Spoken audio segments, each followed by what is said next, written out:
Olá! Bem, todo mundo aqui já precisou lidar com a função pública, não é verdade? Seja para tirar um documento, resolver um problema, mas já pararam para pensar no que realmente guia as decisões de quem está do outro lado do balcão? Será que é só um monte de regra para seguir ou tem algo mais profundo por trás? É isso que a gente vai explorar hoje. O coração do serviço público, que é a ética e a deontologia. Olha só que pensamento forte do Immanuel Kant, um dos maiores filósofos da história. Pense nisso por um segundo. E se cada coisinha que a gente decidisse virasse uma lei para todo mundo? Para um servidor público, então, cujas ações podem afetar a vida de milhares de pessoas. Isso não é só filosofia, né? É uma responsabilidade gigante. Tá, a filosofia é ótima, mas como é que isso se aplica na vida real, no dia a dia? Vamos imaginar um gestor público que precisa decidir qual empresa vai ganhar um contrato. Tem uma que é mais barata, mas a fama dela, digamos, é meio duvidosa. A outra é mais cara, só que tem um histórico impecável. Como é que essa lei universal do Kant ajuda a decidir? É bem aqui que a nossa análise começa. Então, para organizar a nossa conversa, a gente vai seguir este roteiro. Vamos começar com a missão do agente público, depois a gente passa para os pilares da administração. Em seguida, vamos mergulhar na diferença entre ética, a nossa bússola interna, e deontologia, que é tipo um manual de deveres. E por fim, claro, o desafio de equilibrar essas duas coisas. Vamos lá, começando pelo básico, pelo começo de tudo. Antes da gente falar de regras ou de valores, a gente precisa entender direitinho de quem estamos falando. A lei brasileira, nesse ponto, é bem clara e bem ampla. Agente público não é só quem tem um cargo fixo, concursado. Sabem que até um mesário, numa eleição, que trabalha de graça por um dia, é considerado um agente público? Isso mostra o quão a sério a lei leva essa responsabilidade de servir ao interesse de todos. Pois é, do Presidente da República ao professor da escola do bairro, passando por todos os níveis de governo. A missão é a mesmíssima: servir o bem comum. Certo. Então, que bases legais sustentam a atuação de toda essa gente? Quais são as regras do jogo que garantem que o poder seja usado para o bem de todo mundo e não para benefício próprio? A nossa Constituição Federal estabelece 5 pilares. Legalidade, só fazer o que a lei permite. Impessoalidade, tratar todo mundo igual. Moralidade, agir com honestidade. Publicidade, ser transparente, tudo às claras. E eficiência, usar bem o dinheiro público.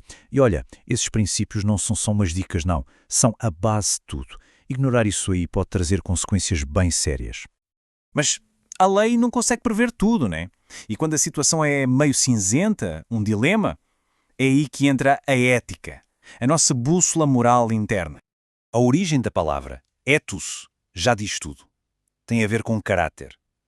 Ética não é sobre decorar regras, é sobre cultivar um bom caráter para tomar as decisões certas, principalmente quando não tem ninguém olhando. É um compromisso genuíno com o bem de todos. E para entender isso melhor, a gente pode olhar lá para trás, para Aristóteles. Para ele, o grande objetivo da vida era a virtude.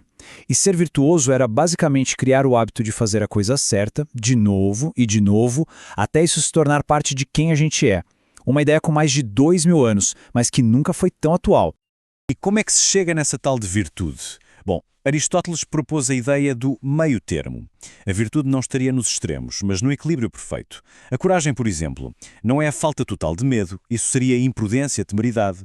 E também não é o excesso de medo, que é a covardia. É o ponto certo no meio. Achar essa medida em cada situação, esse é o grande desafio. Essa frase antiga resume tudo perfeitamente.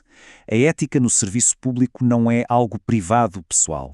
A confiança da população depende não só da integridade real do agente, mas da percepção dessa integridade. A conduta tem que ser, e também parecer, impecável. Ok, a gente já falou da bússola interna, a ética. Agora vamos virar a página e olhar para o manual de instruções, para as regras externas. Vamos falar de deontologia.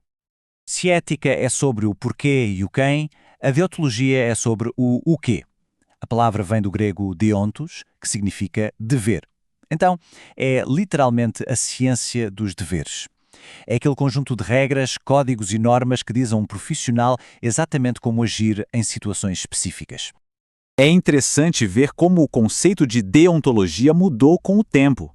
Lá no começo, a ideia era fazer o que fosse mais conveniente ou útil, mas hoje o propósito é muito claro: usar um conjunto de deveres e normas para guiar o comportamento profissional e, o mais importante de tudo, para garantir a confiança do público. E é essa a função prática dela. A deontologia existe para dar um caminho claro, para que qualquer pessoa saiba o que esperar e para proteger a reputação do serviço público como um todo. É o que transforma uma boa intenção ética em uma ação padronizada e previsível. Bom, chegamos ao ponto principal. A gente tem a bússola e tem o manual. Como é que essas duas coisas funcionam juntas? Esse é o verdadeiro desafio do agente público nos dias de hoje. Então, qual é a grande diferença aqui? Pense da seguinte forma: a ética é a bússola que aponta ao norte moral, o porquê das nossas ações, focada no caráter.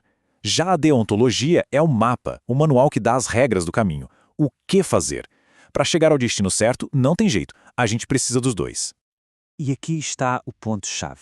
É totalmente possível seguir todas as regras de um código e, mesmo assim, não agir de forma ética. Porquê?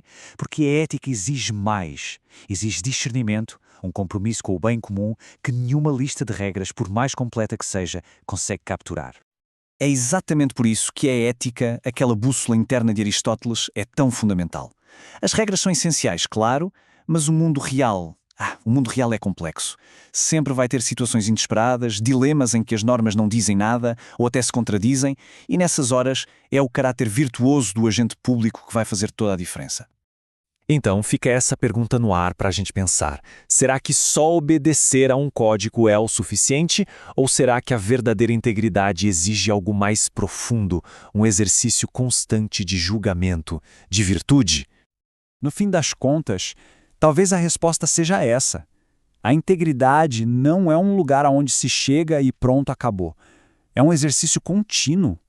É como um músculo que precisa ser treinado todo santo dia, em cada pequena decisão.